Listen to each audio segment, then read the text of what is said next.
sa probinsya.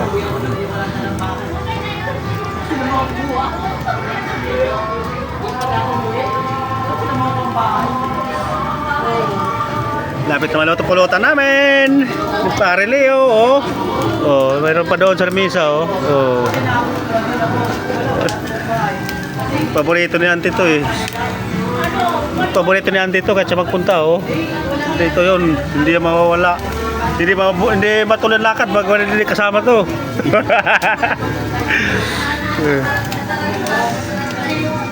Pulutan, no?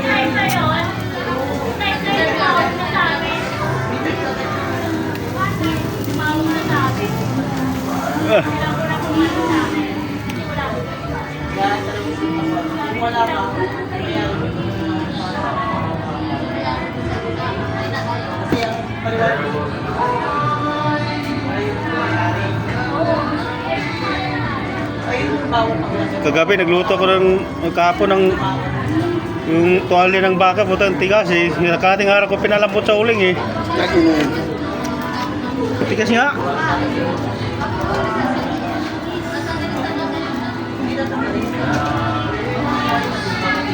Kanina umaga pa naubos. Bago kami malis. Ginawa Kailan pa kayo dyan? Ha? Lakad. Diyan sa Anse. Yung ano, Martes ng gabi.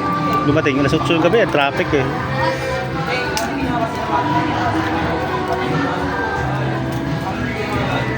Bukas, uwi na kayo bukas maga. Uwi ng Cavite. Kaya magkatay pa ako umili pa ako ng 4 na bantres si 45 si Tita. Katay pa ako bukas. Yan. Ito sa Rus eh. Uwi ko sa bahay. Cavite. Bring house. Dati nakaraan din, gano'n din. May alaga sila. Kaya pa dapat sa pagkatay, sabi ko umaya na, bukas umaga eh. Kaya mo dito na ka rito, ihawin natin. Daw sinabi ako nila.